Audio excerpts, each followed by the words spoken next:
Show starts in 1 minute.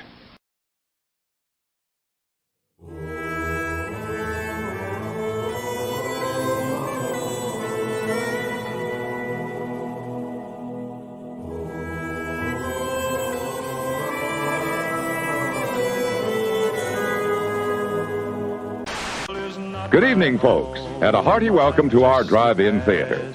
We have a wonderful evening's entertainment lined up for you, one that will provide several hours of pleasurable relaxation and diversion for you and your family. Like 9 out of 10 film stars, Raquel Welch uses Lux Beauty Soap.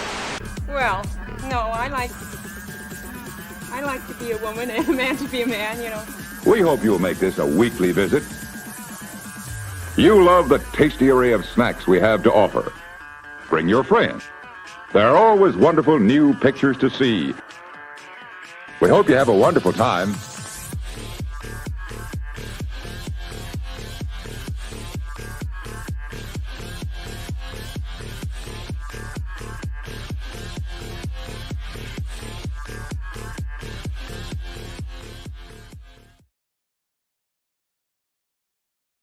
Hello, everyone, and welcome back to another episode of The Longhouse. Back as usual, Thursday evening. I'm glad that fall has finally arrived where I live. It was annoying to have to deal with heat and humidity for like a month and a half at the start of fall. I had worked very hard to clear away some bushes and shrubbery, I guess, on my property. And when you do that and then there's a month and a half of like humidity and heat and it just grows back. I was hoping that I wouldn't have to go back in, but it seems like I have to. Bloody Path, how are you doing? Yeah, thank you. It's good to be back on. I'm enjoying the fall as well, with a cup of cocoa by the fire. My apartment is not completely ideal in terms of heating, so it's really better in the summer. It's a little different for me. I do dread a little bit when things get colder here, because I have to sort of balance ventilation with heating. Yes. The house is just really old, so but there are the ups and downs. Yeah, it is what it is. I think it's cozy, so I'm gonna take it, and I'm gonna share my current mood as we go into the topic for today. I see some people posting about gorillas in the chat. We have an episode on chimpanzee politics that we did with Nathan Hood earlier this year, which might be of interest to you guys. But this shouldn't be mistaken for that. We're going to be talking a bit about something else. Would you like to introduce the main topic, or should I let it pass? Well, I could just start explaining what exactly this is, because guerrilla politics, it doesn't really explain too much. But what threads can we hang this on? We've talked about the Libertarian Party in Norway, right? And kind of the hopeless project of trying to bring in this libertarian ideology and all the cringe that comes with it. But like, this is one of the few success stories. The Slöseriombudsmannen, translated, it's like kind of I don't think there's an English word for ombudsman. English actually have a word for the ombudsman, but it's not very much used. You could use the word commissioner, and I would, if you're like an offhand translation, this guy who started a Facebook account and he called himself the Commissioner of Government Waste, pretty much. Yeah, perfect. Which has become a sort of like, at least Scandinavia-wide brand of what do you call it, media. I don't want to misrepresent it, but it's basically this sort of concept that you just track government spending and government project, and it's you basically just do journalistic work on the government. So, and of course, not in a very positive way. It's very much about just highlighting to people, like, look at this project, they got this much money and they went over budget by this much, and the red meat here is usually highlighting the sillier projects, because of course they're like you have the standard boring story where they had to bring in consultants to clean up accounting work or some other type of mess where it got a little bit more expensive, yawn, whatever. But like the big success story here with the government waste commissioner has of course been tracking like Norwegian art subsidies, and the people who live off Norwegian art subsidies creating these kind of avant-garde art pieces, and basically just showing that like okay, this is like $600,000 to create this piece here. and Right. these things have just Well, not like just blown that, up on. I remember when we went to the Witten on UO Live, Carl Benjamin Sargon at some point pointed out, he referenced a story about giving 400,000 Norwegian, no, 100,000 Norwegian kroner or something, which is about $10,000, to some feminist to like throw paint or roll around in paint or something, right? Which I remembered because it was from one of his reports, right? It was one of the big ones that blew up and probably then made it to England. It has international reach, right? It is this type of story that you could like run in like the Drudge Report or some kind of other right-wing outlets to just say how crazy, yeah, Norway is going to hell, or like the standard socialist Scandinavian hellhole story. What we're spending our money on, and I mean, it is. We can't undersell it. We're going to go through some of these clips, I think, later in the stream to enjoy with the viewers. But I mean, this is just at least a sort of overview of what the concept is, basically. If we, I do have a video of someone literally shitting paint. Yeah. Oh, yeah. That's one of the bigger ones. We'll save it. But he made from like ingesting. I don't know if he used like some kind of douche or something to just blow it up there and then just squeeze it out again on canvas. I don't want to get into the mechanics of how that works. How they did that. It's the tax dollars hard at work. You're welcome. Your tax dollars hard at work, and that's pretty much to a certain extent what he does. He started this, I think, in like 2014, maybe even earlier. Mostly talking about boring stuff like this. The government was supposed to build like a mile of train tracks, and it's cost them like an insane amount of money, right? And then, of course, he at some point takes aim at what you call sort of the state-funded artists, which is a real thing. And you mentioned sort of Nordic socialist. I'm sure this happens in all of the Nordic countries because the prime benefactor, right, the prime patron of art nowadays is the government. So your job as an artist, in many ways, seems to, if you don't know someone, right? If you're not like someone who has friends on boards, right? Who decide these things or who commission art for like government buildings, let's say, your job is a lot just sending in applications and learning how to basically please the powers that be in order to get money. Now, of course, to do whatever you want to do, but that also means that you don't necessarily have to be a good artist. You just need to be good at getting money. Well, yeah, and that's not necessarily a skill that overlaps, right? No, and quite often it doesn't, right? Which is why artists tend to need patrons. And it becomes very niche. Like it's really just about trying to impress other people who are already in the art community. It's completely kind of locked away from the public, which is, of course, I think that's one of the things that people find so tasteless about it. Ideally, you pay the tax dollars to have this art created, at least so you can enjoy it, but nobody is there to see it other than the people who are already in these art milieus. Mm-hmm. So, and there's another layer to this as well. I mean, it's the kind of art that becomes insulting to a lot of people when they have an impression that the baseline services of government aren't meeting their expectations, especially considering how much they pay in taxes, right? If you pay, what is the average tax in Norway? Let's say 35%, right? 35% of your income. Yeah, on income, at least. It's more right. than that if you consider like if you add VAT, etc., etc.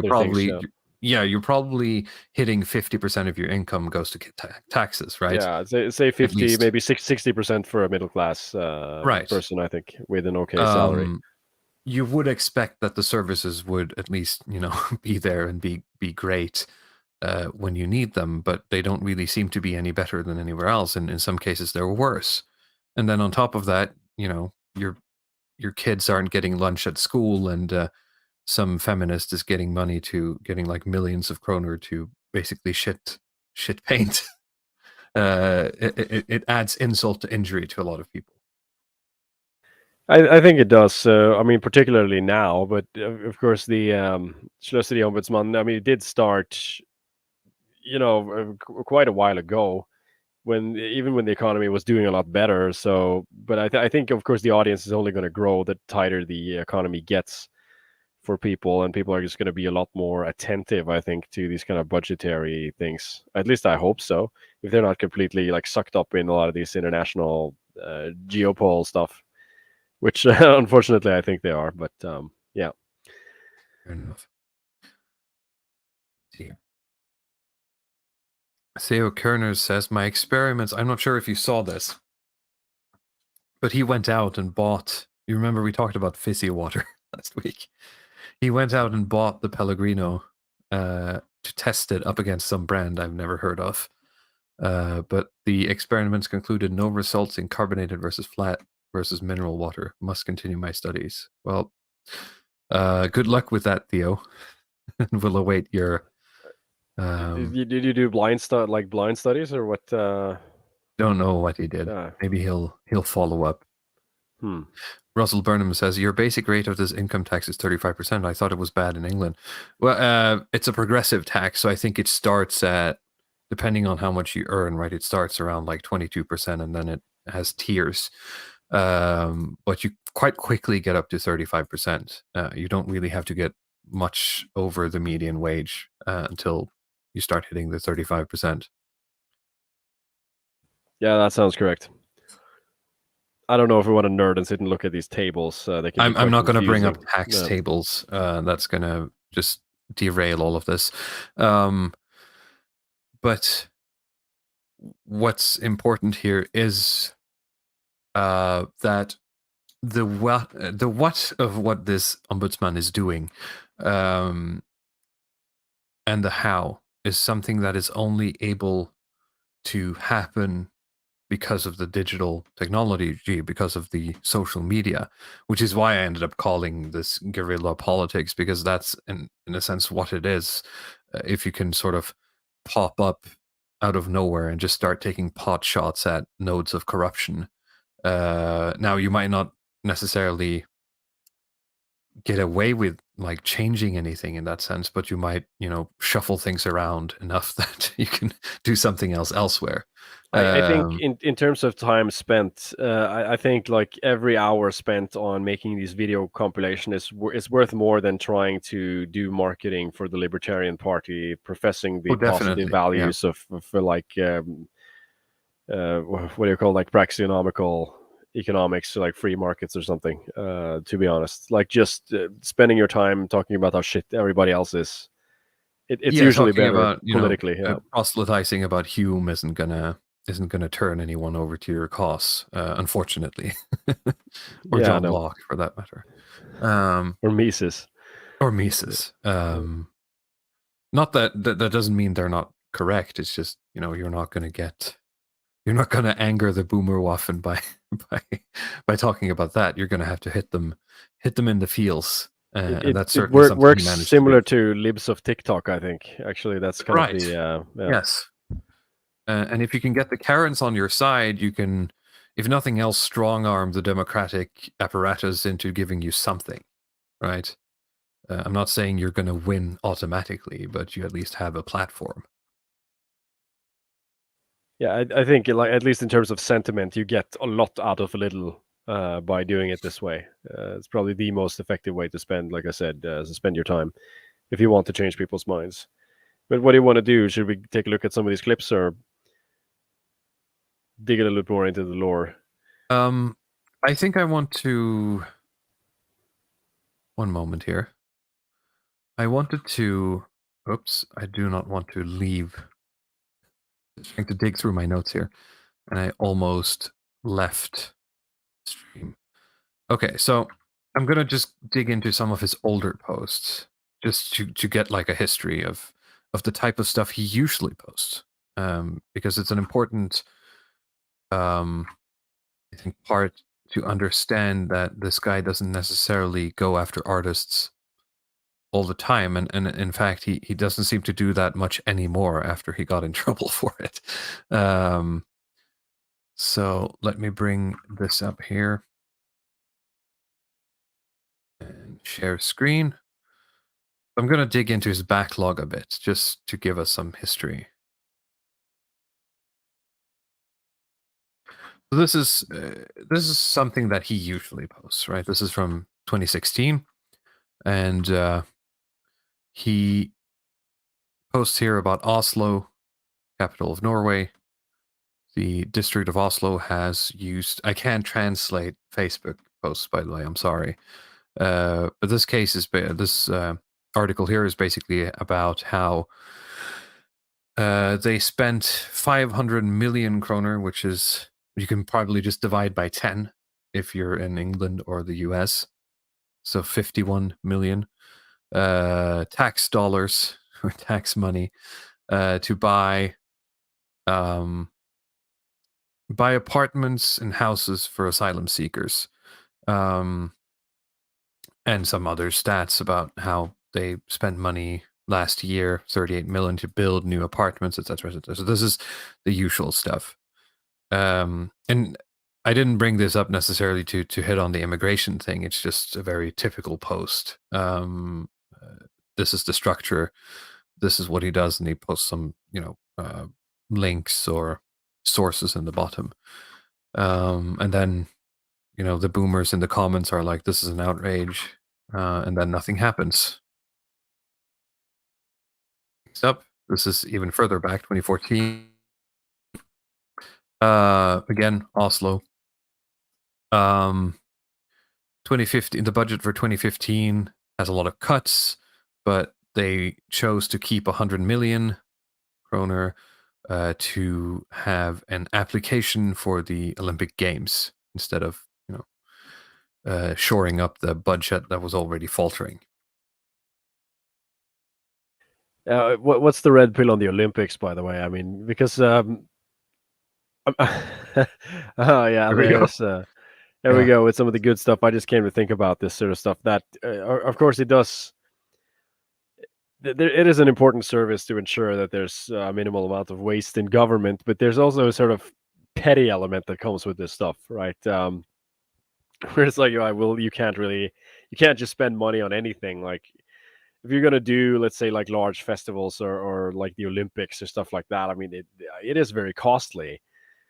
But it kind of sucks to not have anything like that as well, right? So you have to realize that it costs to be high status, right, as a town, and hosting the Olympic Games brings a lot of money to the economy, and there's an argument to be made here, right? So I'm not going to do like I mean, again, dive. For a lot of people, the issue is that it happens up against, other things being cut, right, in the favor of like prestige projects. Meanwhile, there's waiting lists at the hospital for important surgeries, right? I get, but of course, I mean, I'm just like doing the devil's advocate here. If I mean, there's always like more Gibbs people, standing in line with their hands out, and they're begging bowls to just give me a free like dental. They want free this, free that, or like whatever. If you're gonna like feed and clothe and sit and patch up all of them, like you're never gonna be done with that kind of stuff. Of course, but anyway, would you rather spend the money on an application to the Olympic Games, or would you spend the money on trying to figure out why our healthcare is failing? I'm not saying you should just add money, right? But you have to restructure it somehow, right? Yeah, no, I see what you mean. I mean, yeah, to some day. It's I mean, I would it's set not, up it's not some like a set up bucket that some. just you Yeah. fill one bucket and it gets more better the more money you put into it. That's not how it works, right? No, no, exactly. But I mean, there is a point where I would say like we've put enough money into trying to figure out this healthcare stuff, or maybe we can't even do that Okay, much yeah. I mean, you about it. could So say we should we're just yeah, we're just gonna. I can't say that, but it's the sound just gonna.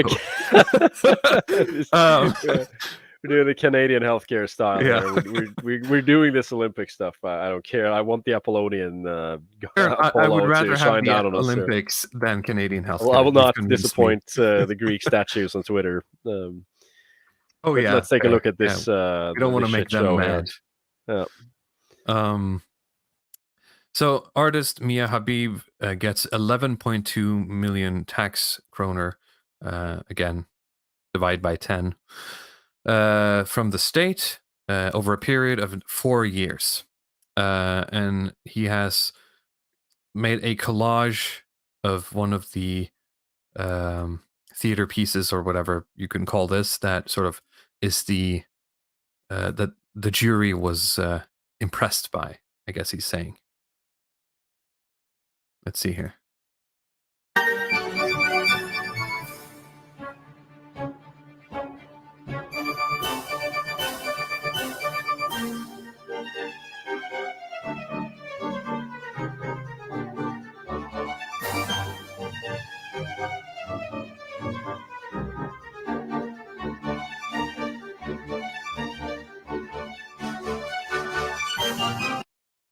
Do we need to see more? So this is someone in like assume- underwear and some kind of fetish mask, and they're pushing hay, I guess, around Right. on The a pigs stage. yearn for the trough, as they say. But there's probably a point to this. There usually is to art that you might lose out of context. I'll give them the benefit of the doubt in that sense, because I know you talked about like the Greek statue accounts on Twitter, and one of the big ones that made the rounds recently was I'm sure a lot of people who are chained to Twitter like we are, unfortunately, who are listening to this might have seen the women climbing into these like H.R. Geiger looking contraptions. Did you see that? I did not see that actually. Okay. Maybe we could show that now if it's interesting. Can I find it on Twitter? Well, I'm it's not it, sure if I can. you think it's not safe for work or something? I mean, if it No, is safe for no. work, It's then just Twitter is so ephemeral. If anyone knows what it's like a New York art exhibit, line, something like that. Let's see if I can. Nope. If someone listening to this could give me some keywords to search for. But anyway, it was these videos from an art exhibit in New York where part of the exhibit is women showing in like sort of what you call it, like air hostess get-ups, showing they're sitting, or they're, I guess, taking the position in some like weird contraptions that basically folds them, or they end up like lying in very weird, submissive, again, almost like animal poses, right? And it looks absolutely insane out of context. But the context of that art exhibit is the artist imagining sort of future dystopian, let's say air travel in this case, right? Where people will have to like basically harm themselves for hours on end in order to get where they want to go. And he not only has the actual exhibit, he also had made is it patent sketches, like the wage cage, for example. that sounds pretty cool. Yeah, so I'm not. So, but out of context, of course, it's to the marble statues on Twitter, it's not art because it's not a Rococo painting or oil on because canvas. it's not a statue with laser eyes. Right. Is what I believe in. There was probably vacuum bags at some point. Yeah, probably. My point is that it's just taking this out of context. You should be wary because it might be that the artist here is trying to say something incredibly based. Now, whatever they're trying to say, is it worth this amount of money over a period of 4 years? I don't know. Right? I doubt it. Right? I don't think so. I think those money could have been better spent elsewhere. Yeah, I'm going to concur with that. I don't have any contrarian takes on this at all. This looks just awful, and I think you could probably keep going and find some better some better examples as well. This is, by the way, one of the artists who claim that because of this post, he received death threats and was there other threats? I'm conflating them because one of them got like swastikas on their door, and I don't think this was the one. But she claimed that she got death threats, but she has yet to produce any, as far as I understand. And she's been asked multiple times. And this guy, I think the guy who runs this account, even at some point offered like a bounty for anyone who could point him, sort of could get him produce any the credible evidence of these death threats. Yeah. Which never materialized. So he understands that. Says, I refuse to believe that this is anything but money laundering. Well, in a sense it is, right? It's just called patronage, but it's the state, right? You don't need to launder it if the state gives it to you, right? Well, yes. It's kind of the other direction of the money flow. Same but different. Then let's have a look at. Yeah, let's go with the big one. Where is it? Oh no, let's do this one first. Mostly because this is kind of funny.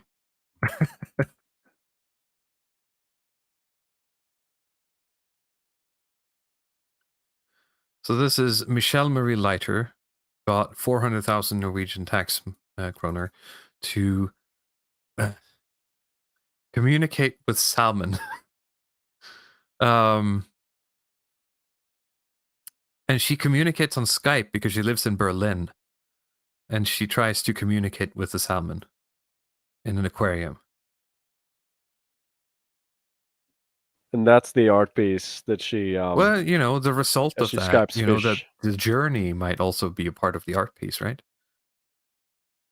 And then she says, is it worth it to pay tax money so that our state shall, you know, send money to someone in Berlin to dance for salmon over Skype and sometimes fly here and touch them sensually? This is from 2022, but this might... Nordon asks when to... Oh, it's paywalled, so I can't confirm when. Should be... You know what? There should be some law, right? About paywalling where you have to at least give me the meta information. You see what I'm saying? Yeah, I agree. Some of these are... It's always annoying. The worst ones is like you get more out of the out of this kind of cutouts than you get out of going to the actual site because you just get blocked immediately. You can't see the picture or anything on there. Seems this is 2019. I found the link to the government bureau that ended up giving the money, and they say this was in 2019. Now, of course, the project itself might have been a multi-year project, but it doesn't seem like it's, you know, it's not from the early 2000s. It's something recent. Reminds me when someone like Kanye says something based, but says it in the worst way possible. I'm not sure what he's talking about. I think, yeah, going back to the point you're trying to make about the art exhibit with the Geiger contraptions. Oh, sorry. Perhaps. Yeah. Not all of that might be true. Yeah, some people aren't. Not everybody watches it in real time. So sometimes we'll pick up comments and they're actually, you know, that's true. People who are a little bit behind. But yes, I mean, it is one of those things where if you just view it at face value, it doesn't really. It just looks weird. And so the failure is in the communication. But then again, at an art exhibit that is supposed to be in person, do I have any business as the voyeur in this sense to view it through social media? I mean, that sort of Yeah, and it is very easy, as you said, to just chop these things up and make it look completely idiotic and nonsensical, and like you're I'm just sort of wasting other people's intruding time. on the artist's art by doing that, right? And of course, there is also a valid point that this is like a very good bullying mechanic, that you just kind of chop up art exhibit pieces that with people who could be vulnerable in some senses, and then just like make a mockery out of it for clicks. Which Yes, I also do not upset understand. the neurotic women, guys, whatever you do. Please do not upset the neurotic women in the society. We would hate for them to, They will become even more neurotic. There's no way to reverse it. If it were Discord, I'd understand her grooming fish. That's a good Putting one. that on my fridge, Noranon. That's very That's good. That's going on the fridge, yeah. Who are the politicians and civil servants who are giving this money? I'm willing to bet they're seeing that money on the other side. It's hard to say whether or not they're seeing the money on the other side. Very often, because the art milieu is quite small, these are people who in some sense know each other, and might agree that their art is good, and especially when it comes to sculptures and stuff that are to be placed in government or public buildings. Just based very on often it's based on networking, right?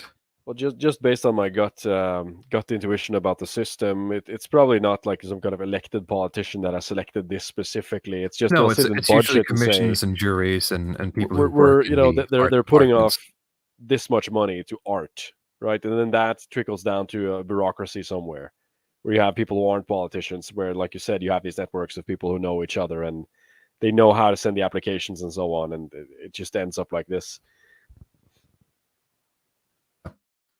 I was in Oslo last week, and the whole place smelled like weed. That's something that I noticed as well. The smell of marijuana in Oslo has drastically increased. Like 10 years ago, you could maybe, if you went to the right places, you could get a whiff now and then. But now it's just like, just walking on the street, you just get hit with like smokes of it, right? Yeah, I mean, if you do recognize the smell, I mean, I did. I was there 2 A years very ago. hard smell not to recognize. It's a very specific smell. Yeah. I don't understand why stoners think they can get away with it, by the way. Like I can smell it like on the other side of the street. Like it's a very specific smell. But in Oslo, it's very much like you just, some people, you walk past someone and you just smell that they've been like just smoking or something like that. And it happens on like main streets, not just in like back alleys anymore. Well, yeah, it's Right. I think it's definitely more mainstreamed. I mean, like drug culture is pretty big in Oslo, and not just like, I mean, you have cities where you have bona fide addicts that are just hanging around these kind of city centers, but in Oslo you have it's like a younger middle class, like upper middle class people who are very into drugs and party culture, basically, and especially like this kind of mixing and matching, trying new things. Probably more than most cities in Norway, actually. Please don't mix and match drugs, by the way.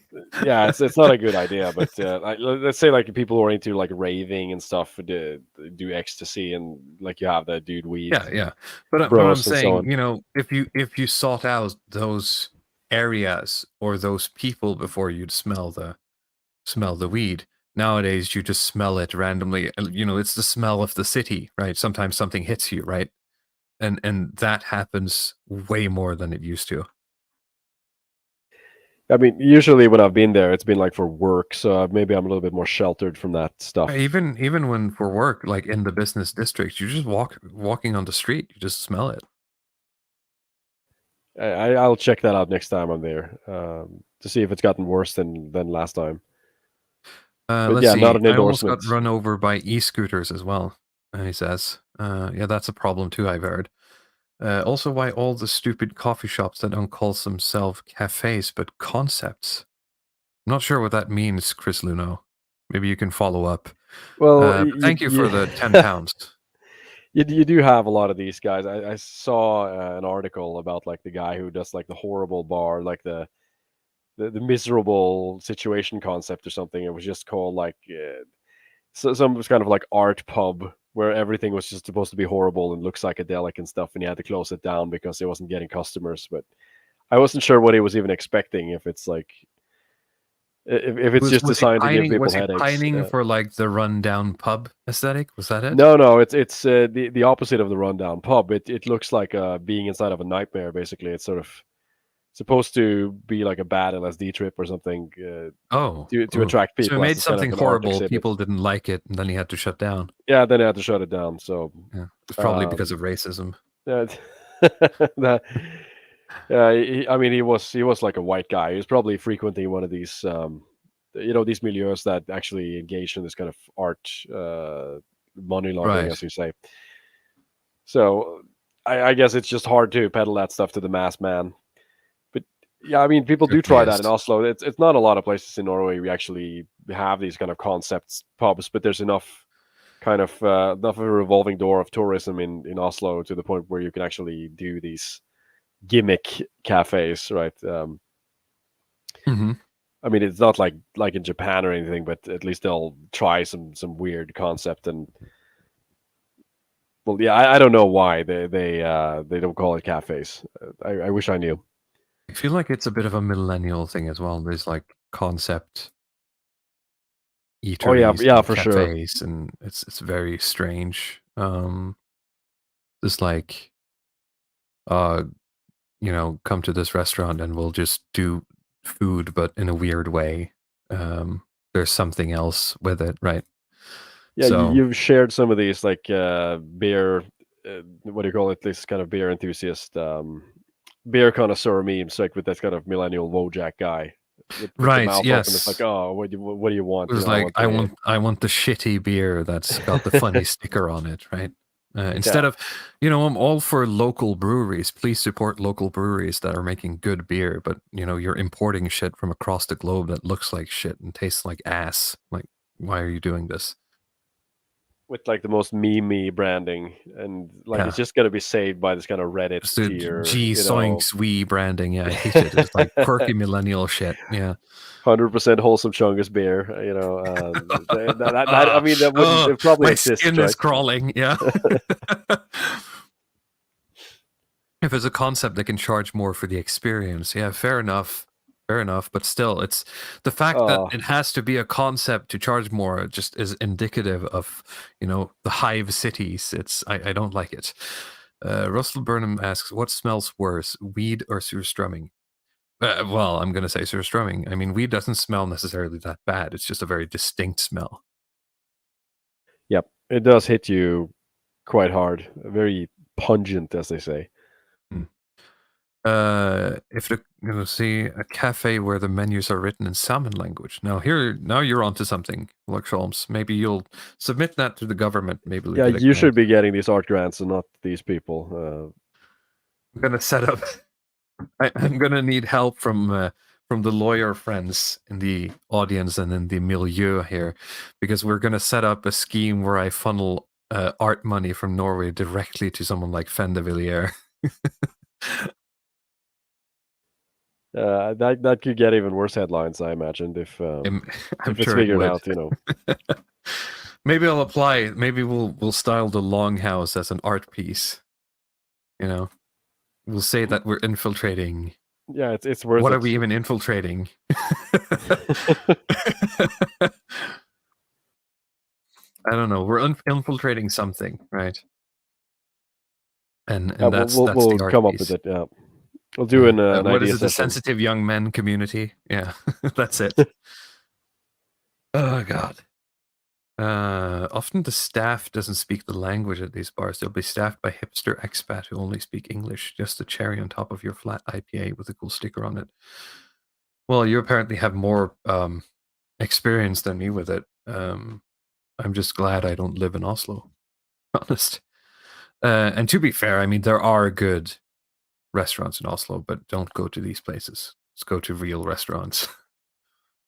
But I'm sure in a city like that, most servers probably are English speaking these days. Instead of hacking hoppy IPA in an exposed brick wall bar, take my Moonies, good sir. Did you know this bar used to be a textile factory, dude? It's so cool. Yeah, that's extremely millennial. All right, let's look at the paint shitting. This is the main event, guys. Don't leave now.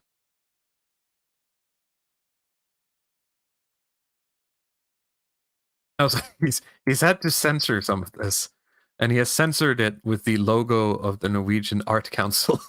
He has my sympathies here. He did the job for us. Otherwise, we might have to, demonetize or. Oh, before we start, yeah. Chris Luno has paused the this segment for a moment by paying us £5 British sterling. Thank you very much.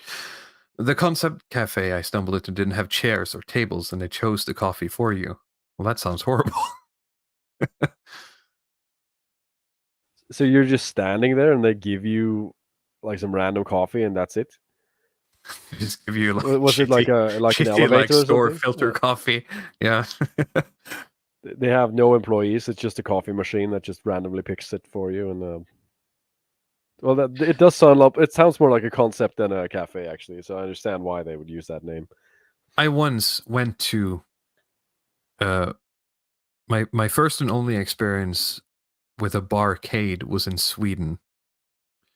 And it was fun for about 5 minutes. And then it was like, okay, well, Well, I feel like this is because we found like, oh, remember this game when we were young, right? We had like a moment of that, and we played it for 5 minutes, and then we're like, okay, the beer is expensive. Let's go somewhere else, right? So we played like the one game we could remember, and then we just left. This is kind of like a millennial LARP in a sense. This kind of arcade thing. Is it just to make it easier to say that you went to a bar? Is it like a cheat? Well, like you're cheating yourself? I think a lot of like millennials, like if they watch Scott Pilgrim or something, they try to hop into this kind of geek type identity. But especially in where we come from, very few millennials actually experienced arcades. Maybe like, I think like Gen Xer Americans who lived in very particular. I know for a fact there's a lot of people who are halls. into collecting, like in other words, there's a lot of people into collecting old Nintendo stuff because the Nintendo stuff was big here in the 90s. Yes, but I mean, we did not not have stuff. We did not have widespread arcades with Street Fighter and stuff like that. It was certain particular areas. I think in the US, maybe in the UK and so on. But they like to sort of meme themselves into thinking that they were Americans because of TV exposure or something. But right, it's like they basically all fake the persona of having played these games. Yeah, almost. Yeah, that's what I think. It's like it creates this kind of fake nostalgia of stuff that never actually happened. Yeah, it wasn't a thing, and of course, like these games they're like blasting, because you're in the arcade, right? So it's first of all, it's not very much room. So if you're more than like 2 people, right, which we were like 5 people, there's at most room for 2 people per machine, yeah. And then you're standing next to like some Japanese weird like rhythm game that's blasting, some horrible music.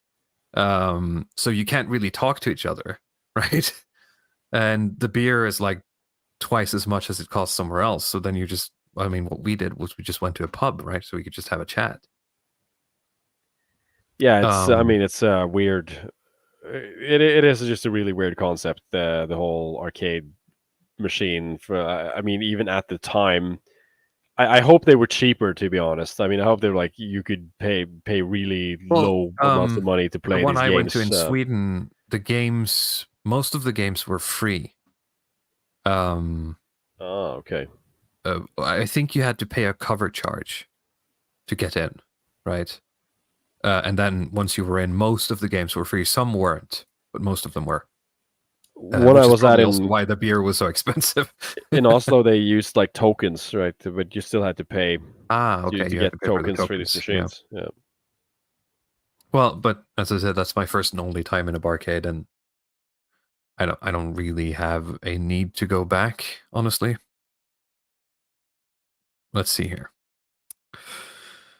Oh, it's a copy pasta, the one Brent Taylor posted. Okay, let's get on with it. Here's 52 seconds of $37 million. This guy has been given $37 million. Probably over 12 3.7. years. I think if you adjust for. Are you sure? Well, Yeah. it's 37 Sorry, not kroners, dollars. right? $3.7 million over a period of 12 years, and this is one of the things that he produced. I think he has produced a lot of other stuff of varying quality. Let's say, in terms of how good it is.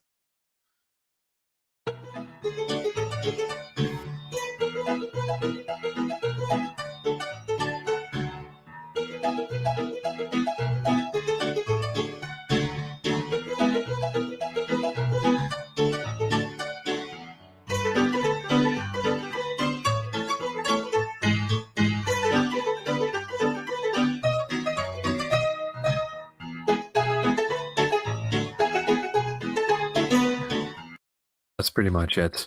Again, he might be saying something incredibly based with this piece. We're still waiting for the based At points. this point, It's been 12 if we're going to years. spend this much money, I'd rather just put down a commission to find like the next great writer and give them just as much money.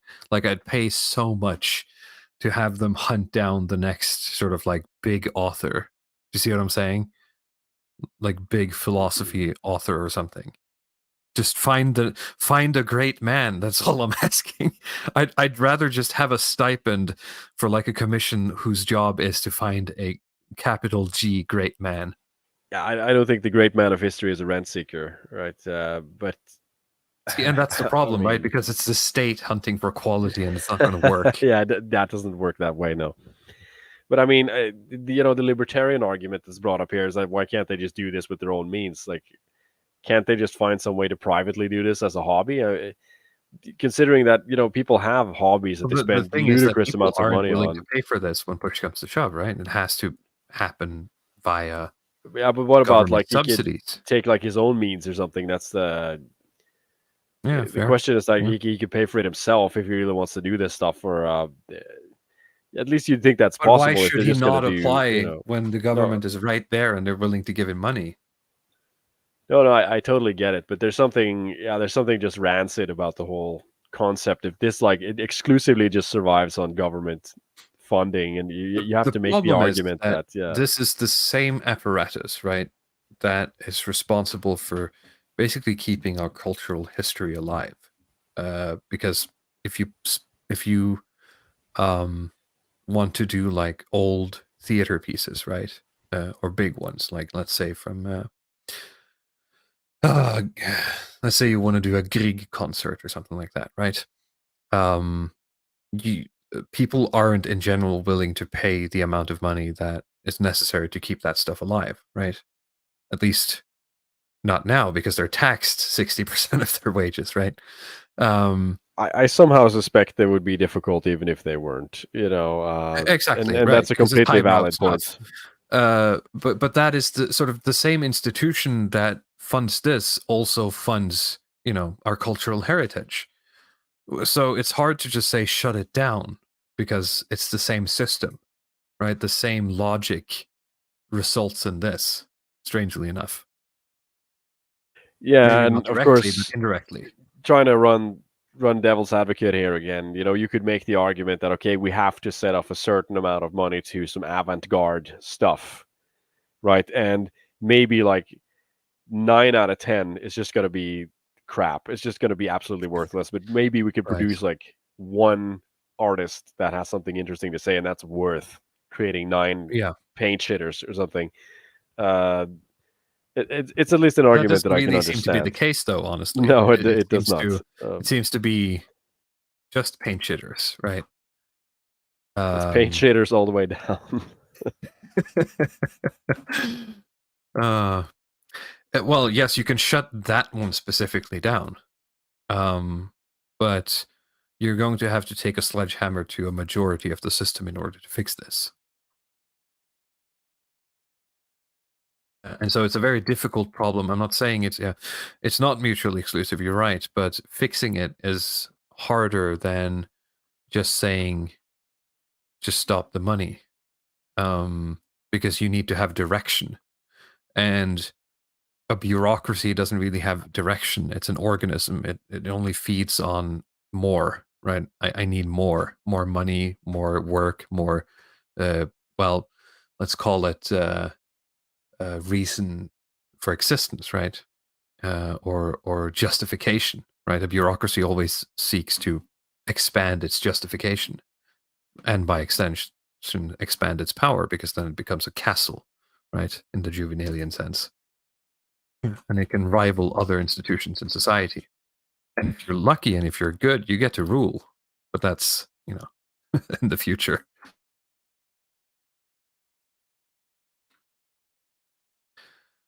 Ultimately, you have to shut it down. Obviously, you're going to have to destroy it.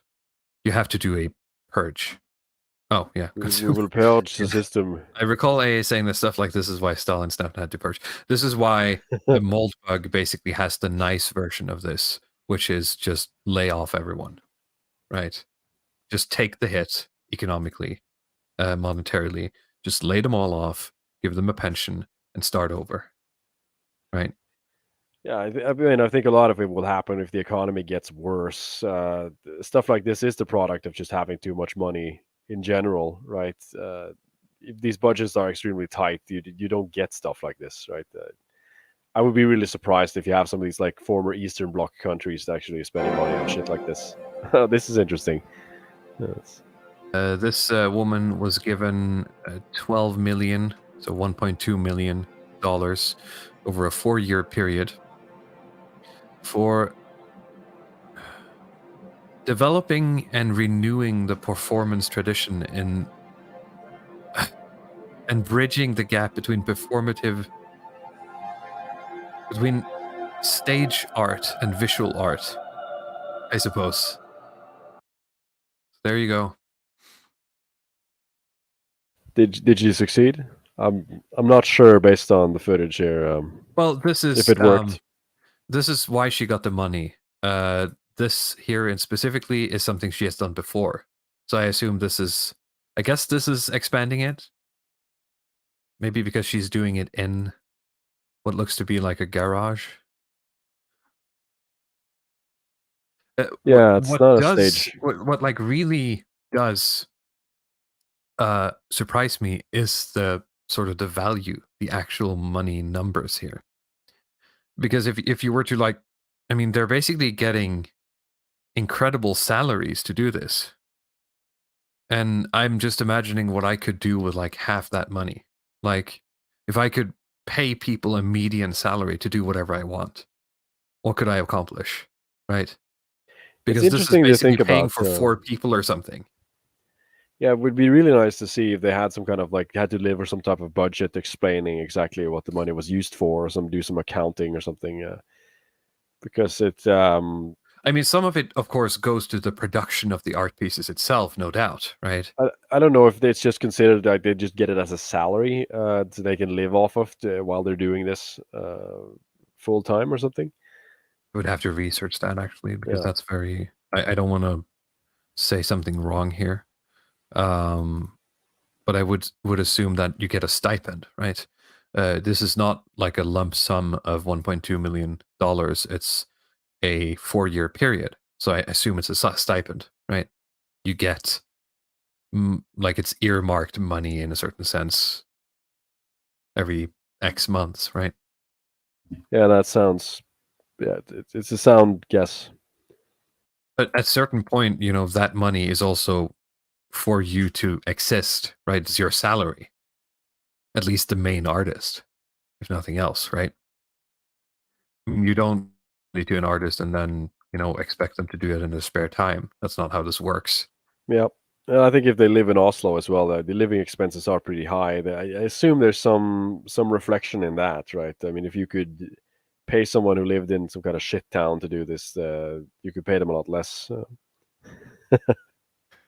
Well, Yeah. Johnny, there's a business idea. If you Meth, can just go out and film them, and you can well, it's submit this already to the art what's council. that? The soft white underbelly or something, just filming drug addicts. Right. I mean, I Yeah. love those. I don't know if you remember them. They kind What of is- like what is- Montana. What is that? That channel called All Gas No Brakes? Yeah, that's the one. That's another one. I guess they do Yeah. some meth addicts and stuff. But I mean, you have the what's the Montana Meth Project? If you haven't heard of it, that it was too. just a Yeah, series. yeah. It was a series of ads. Like it's not actually filming meth people. It's supposed to be these ads to dissuade young people away from doing meth, and that's where you get the slogan. This isn't normal, but on meth it is, and stuff like that. But it's I just love that slogan. This isn't normal, but on meth it is. So they come up with a lot of interesting ideas when they're tweaked. Oh, look at this dude. Doing the shrimp. Get him. I love it. It's great. Again, maybe all of these people are incredibly based, but I'd love to spend the money on something else. Like for Red Meat, there was a recent one that I actually remember the name of the show, Jordjenta. Could you Google that, perhaps, with Slöseriombudsmannen? Because it's not just like wasteful art stipends, but it's also kind of nightmare fuelish. I have 7 minutes here. Maybe here's 2 minutes. Okay. What is this? Let me bring this up on the screen.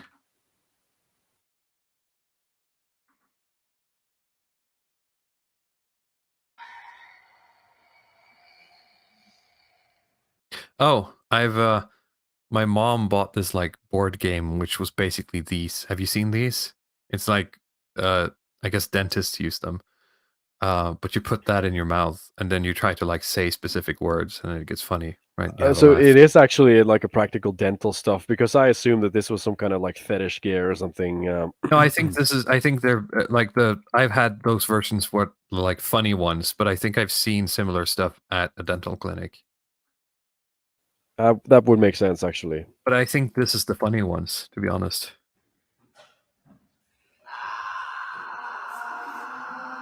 This is this is actually very disturbing, which I hope is the point.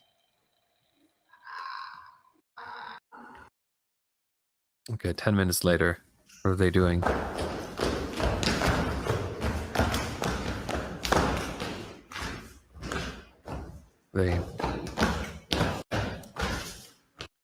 I'm not quite sure what's being communicated here.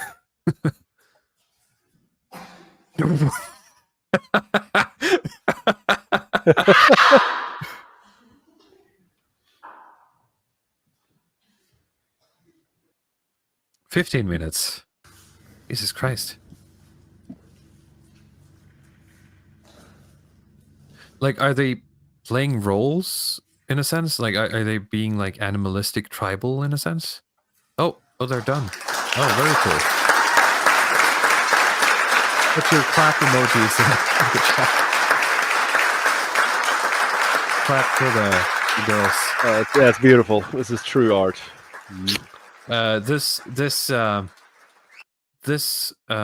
theater piece only got $60,000, unfortunately. So these artists are underfunded, I would say.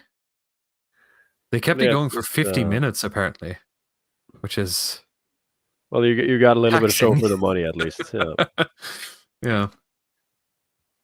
I don't know how much these dental appliances cost. No, they're very cheap. I'm not. I don't think that's where the money went. Made Scandies laugh. Gold achieved. Thank you, Russell. The salmons are pleased. The crops will flourish next growing season. Well, that's the thing, right? If they only had some traditional shamanistic gear on, this would be based as hell. Yeah, that's like the Wojak. Just Is a put on person that he some. approves. What's that band Meme. called? Are they Finnish or are they actually like Danish? Let me bring them up. Which band?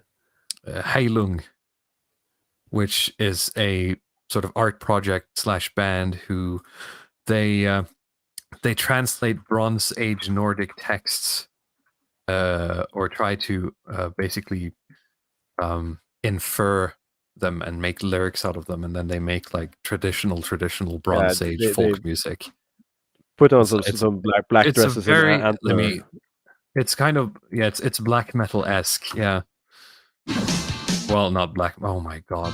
I thought I. Hello. I'm just gonna let that play. One moment while we watch the ad. Hey, I sent another super chat. Lol. Did you? Oh, sorry. I thought that was the other one. Thank you, Chris, for another £5. Half the demographics of Oslo appeared to be bugmen that collected Pokemon cards and didn't want kids. Well, it depends where you are, I would say. There are some very, like most cities, you have the soy boys and the giga chads tend to converge, right? The head fund managers and the coffee house employees.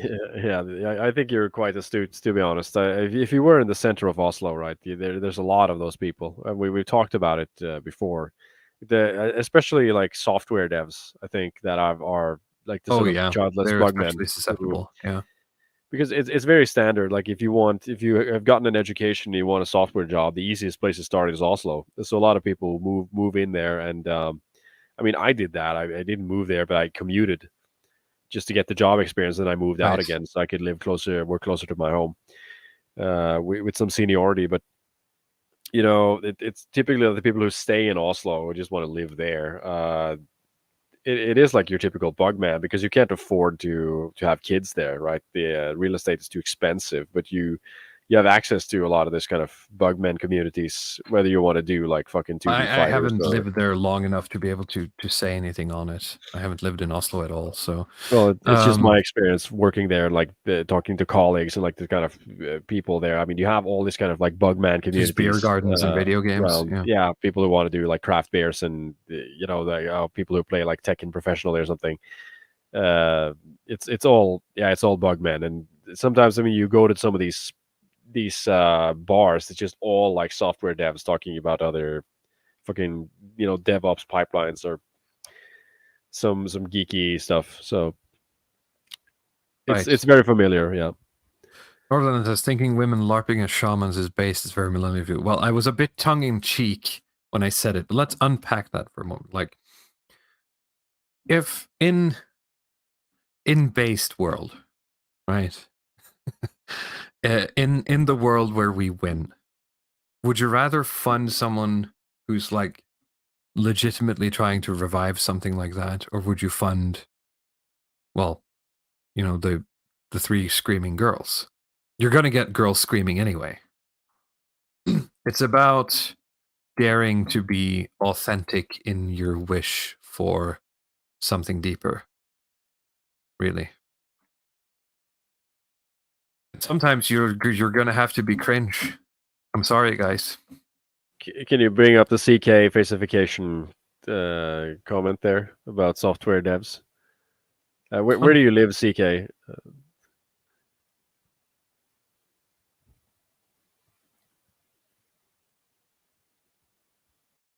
Fun church. Church is good too. I felt that special, I suppose. But at least they're making an atmosphere, unlike those other girls. I'll give them that. I could see myself going to that. Right. Bring back the seers. Well, yeah. All right. I also have a clip from a documentary which was made about the Commissioner of Government Waste, or with him in it. A documentary that was made basically around the whole storm that he created with the art community in Norway when he made these videos, because they got triggered and death threats, etc., etc., etc. And some guys wanted to do a play with him to basically poke fun on all of this, and so that's what the documentary is about. But as part of that documentary, he goes to meet Odd Nerdrum, which we have talked about before, which is a Norwegian painter. Let me bring up some of his art here. He creates art that is, it's playful, it's strange, it's a bit absurdist at times. It can also be very, I don't want to say off-putting, but it's got a certain air of unease to it. And some other painters, I think Goya, I think sometimes I feel he does the same thing. And he's very skilled. And we have talked about him before because he basically he's bought a farm out in the middle of nowhere where he and all of his artist kids are just hanging out and churning out painting after painting that are incredibly high quality. Albeit, at times a bit strange. Here's one of his paintings. Here's another one, which is a bit weirder. It's very hard to see some of his art because I don't know, some copyright stuff. But you can see here, this is basically all a study in like muscles and anatomy, etc., and lighting, and he's very good at what he does. And he has sort of fallen outside of the Norwegian art world because of his views on this stuff, because he's taking a very hard line, real artists are craftsmen sort of approach where you have to at least dedicate yourself to trying to be good at something if you're going to call it art. Yeah, I think we talked about him in some of the first episodes of the Longhouse, in particular, and he goes like full, basically, there's like no meta irony or anything like that. You like, irony is like the death of art, basically. I think that's sort of his philosophy, and you're just not allowed to be sarcastic or ironic. If you go to study under his tutelage, then you have to like untrain yourself to out of irony. It has to be 100% sincere every time. Which is, I mean, I've said that he is like one of the most based people in the country, unironically. Probably, yeah. He seems to sort of understand the reactionary aesthetic better than any politician or and as an artist, no, really, than has anybody, I the think. Sort of specter of, I guess, feeling to be able to just sort of intuit his way into it. He doesn't have to go, he doesn't have to take the path through reading or, understanding. He can just sort of intuit his way to the end goal almost. And he seems to have achieved that quite easily. I say easily, it's probably been a long journey. But seemingly, he just has it in him. Oh, here's a minute clip that I have translated from that documentary when this guy meets Nerdrum and he talks briefly about the art world today in Norway. So enjoy. Samfunnet jo I ferd med å falle fra hverandre rent mentalt. Altså det vil si at man vet ikke hva man gjør mer. Man tror at popmusikk kultur, og så tror man at noe som veldig lettvint veldig dypsindig. Så alt på en måte snudd opp. By the way, is the guy behind the account. He's a Norwegian engineer man. He is a finance guy, actually, I think. Sorry, yes, finance guy, yeah. We didn't mention that, but that's something that's been brought up against him, that he's like, these art fags have tried to sell him as like, he has like this, he's paid off by this kind of rich hedge fund guys to do this, and he worked at a hedge fund once. That's basically, that's the truth, but they're trying to sell it as like he's like the big money, big bad money man, Very strange. Så alt på en måte snudd opp ned. Jeg oppfatter jo da det sløseriombudsmannen gjør, rett og slett å rope et varsko om at det så ille. Hvis man ser på det som har skjedd, så det jo en oppløsningsprosess hvor man ikke lenger maler. Man bare driver med performance, ikke sant? Skaper noe ut fra ingenting, på en måte.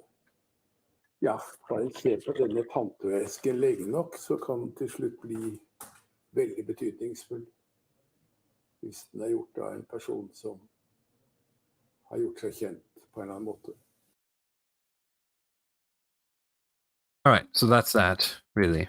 It's not terribly world-shattering, but it puts to bear his idea of, and that's something you see today, is that sort of the story of the art piece is almost more important than the art piece itself in modern art. Wasn't this the written speech of like Fendi Willers or something? He right. It was just all about that. It's not about the piece you have created. It's about, I made it out of knives or something. I made a statue out of spoons, and that journey and how I sourced the spoons. And instead of making a really good piece of art that touches on something human, the experience, the sort of the artist itself puts themselves in the center instead of the piece they create. I feel might be just waffling here. Well, I think that like Willers talked about how like it was just all about word games in a sense, like trying to just manipulate reality and manipulate words in creative ways to just playing tricks. Basically, that's sort of what it's about, and not really about creating anything that's meaningful in itself. I think we got another super chat from Chris. It keeps hiding his they exist for a while and then they just disappear, so I had to go into another tab to see them. I'm sorry, Chris. Are you white-pilled about Norway? In a general sense, yes, but not in the sense that I'm white-pilled that it's all going to work out. I'm white-pilled in the sense that being on the edge of the empire, it's going to be a bit easier to rebuild when it collapses. I guess that's the white pill I have. A lot of the things we talk about because we see them happening in the US, we see them happening in the UK, and we see sort of the start of it happening here. But a lot of things we don't see happening here, but they could in the future, and it's important to be aware of them and be able to see if you can change the trajectory in any way. So I'm hopeful, but I wouldn't say I'm white-pilled. What about you? Yeah, I mean, I guess I'm sort of more white-pilled than I am about a lot of other things. I think Norway is better equipped to handle a lot of these coming issues than many other countries, and so the damage will be less severe. It will still be there. That's another thing. The structure of a lot of our society is built in such a way that if these things take root, they can't really do too much damage. And you see some of them already have failed to take root because of it. So, and yeah. I mean, of course, you can say that it's like being on the edge of the empire, but in some senses, I mean, Norway's been very involved in the empire in many ways, and we're still going to be doing better than, let's say, like you have a lot of these previous Eastern Bloc countries that are just going to shit, even though they have like good. Say like they have like a good racial profile or something, but they're like their birth rates are absolute dog shit, and they have no economic prospects. And well, let's say like Ukraine or countries like that, for instance. I'm not very like white-pilled about their future, even though they're going to be able to stay like 97% white or something. They're going for an absolute collapse, like economically, demographically. There's no real kind of structure in the countries in some sense. It's just completely corrupt. And so, yeah, in that sense, I'm just a little bit more optimistic, I'd say, than if I lived somewhere else. and we can keep living off the the resources that we have, at least for as long as the rest of the world needs them. So I don't know. It's hard to just make those sweeping like it's all going to shit or it's all going to be fine. I mean, it's a lot more nuanced than that. But I am, as you said, hopeful in the sense that there's trends that I see that haven't taken root here, which gives me hope that they won't at all. Uh, so maybe we'll be able to like navigate ourselves out of it somehow. Yeah, I mean, I All think right. a lot of these things can turn really quickly as well. But it's just about how much damage do they do while it's actually going on, and uh, I think things are good where it matters in a sense. You have to deal with a lot of the noise, of course, from these global homo projects, but much of it is more superficial than it Let me put it seems. And this way: after going to UK for the Witten for 2 years, I am convinced that I'm nowhere like Norway is so far away from anything that the UK is dealing, or at least England is dealing with. England is in a much worse shape than we are. Holy shit! It is. And I I, actually I got a bit concur. sad this year going there. There's just I don't know. It's just everything. It's in everything. You just feel like it's everything is just a level or two below what I remember it as, and there's no way of getting back up easily. All right. Do I have any more links, or have we talked about everything we want to talk about? I think we've covered the topic pretty well. Maybe you could stay around the chat a little bit Yeah, of before course. before I mean, he before has we more leave here. articles, but it's just more of the same. The government spends too much money. The government gives it away to foreign nations. Blah blah blah. It's stuff that we all know and love. um. So yes, ask us anything if there's anything you want our input on. Now's the time. Let's do the A Q and guy A asked session. a guy asked us about Oh yeah. Poland. Oh yeah, let's go here. I almost moved to Poland, was there for a while. I'm sure it's red pilled, but let me promise you it's depressing and things don't work there. Opinions on Poland. Well, I think both Ludwig and I share our opinions on Eastern Europe is that it's Eastern Europe. It's got a reputation for a reason. The Slavs, as based as they may be, uh haven't seemed to be able to well, it's been a while since they built great empires, wasn't it? Well, I mean, I think Poland is doing relatively well in at least many metrics, and they've been able to maintain good demographics. But I mean, if you are like an Anglo or you're a Scandi or something, you're not going to find yourself at home among Eastern Europeans. They're just You so you like you just differently aren't. wired from us. That's the problem, I And think. I mean, this kind of like based scale, it's a very narrow metric in many ways. I made this tweet once, right, where I talked about like you have the okay, know the difference, right, between like the Western European bug man who's like a software developer. He goes home and watches Netflix, and like he has like this lefty politics or whatever. It's like a progressive shit-lived talking points, and then you have like the on the other side the based Eastern European bug man who works in a factory and he goes home and just watches TV and smokes cigarettes all day, but he hates the Yeah. juice, right? So he's Mhm. very based or whatever.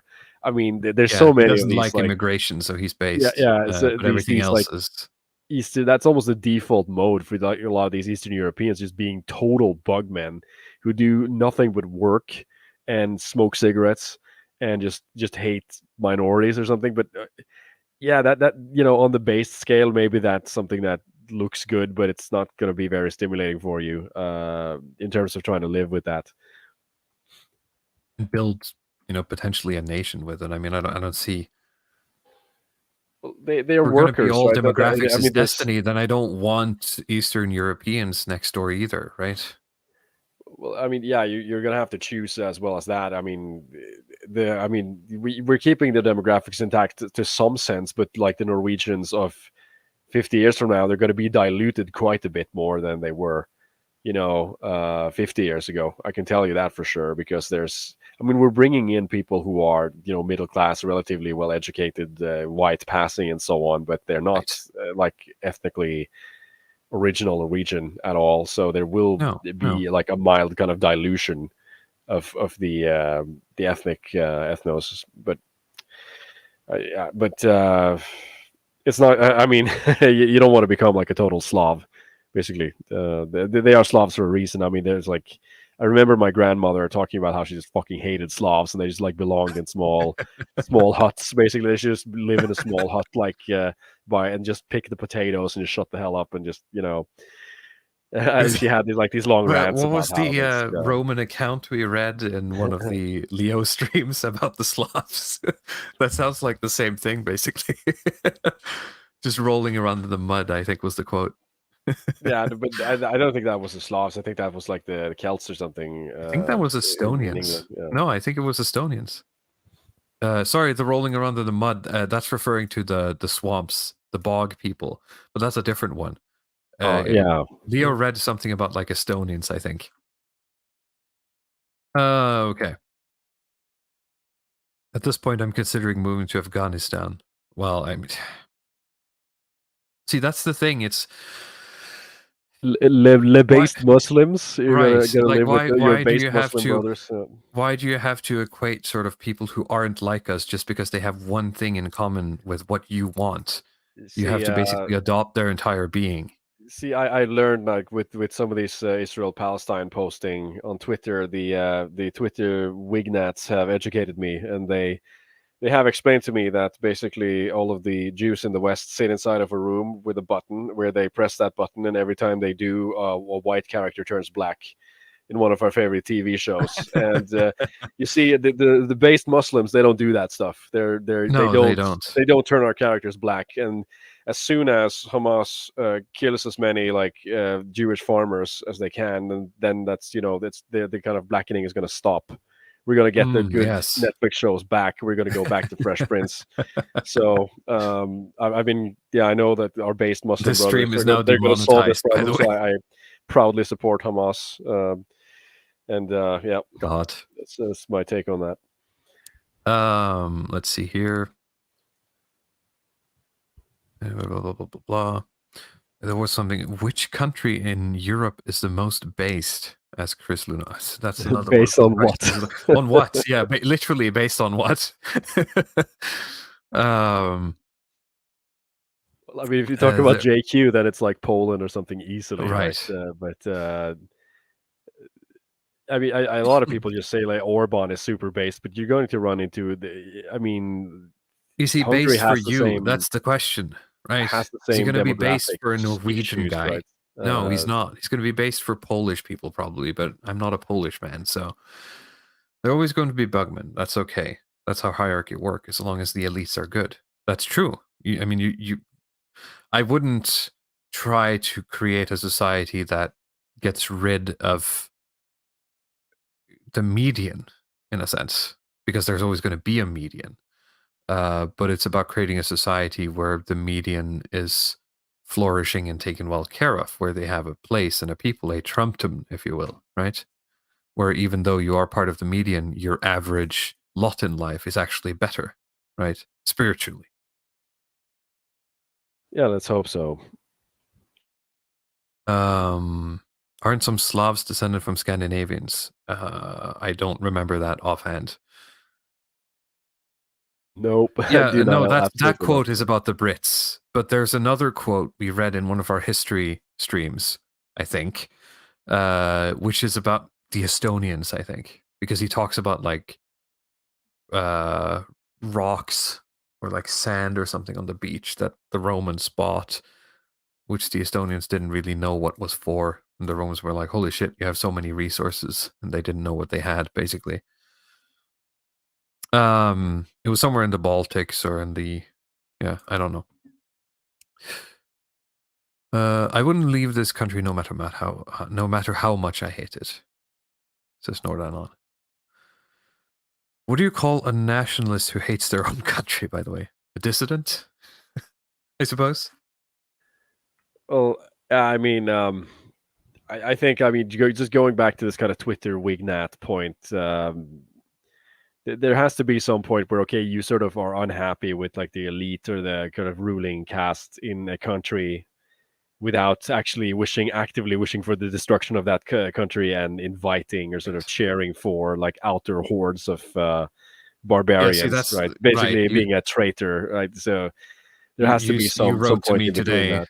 I think you wrote to me today. It's like being in Rome and rooting for the barbarians, right? At the fall of Rome.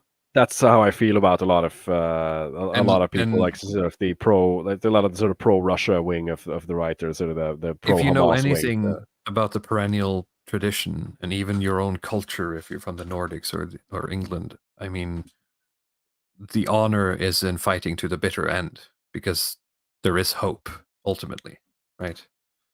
You might actually rise out of the ashes victorious. And if you don't, at least you gave them a hell of a fight, right? Siding with the enemy is worse. Yeah, I mean, like I wrote to you on Twitter. It's really, if you look at sort of the two things that can happen, if you root for the barbarians, you know, the best thing that can happen is that the barbarians win, and you just get turned into like you. That you get killed or turned Or you into become like a weak character, sex slave like everybody else. And if they don't win, then you're basically a traitor, right? So there's just no point in trying to go out and say that you support Hamas or something like this. I mean, there's absolutely no point. They're not a political faction inside of the West. They exist completely outside of that system. They're not going to find you and like look at your base Twitter account and say that you're one of us and be included in that brotherhood. They're going to get your 72 wives, brother. They're if you don't have a wife, they're going to rape your mom. I mean, this is, you know, sorry, Muslims are not based. They just aren't, and I'm tired of pretending that they are, honestly, just because you don't like another ethnic group. So right. I think on that note, we should end the stream for today and for this week. Yeah, before it gets too spicy, I think before we get banned. Well, thank you everyone for watching.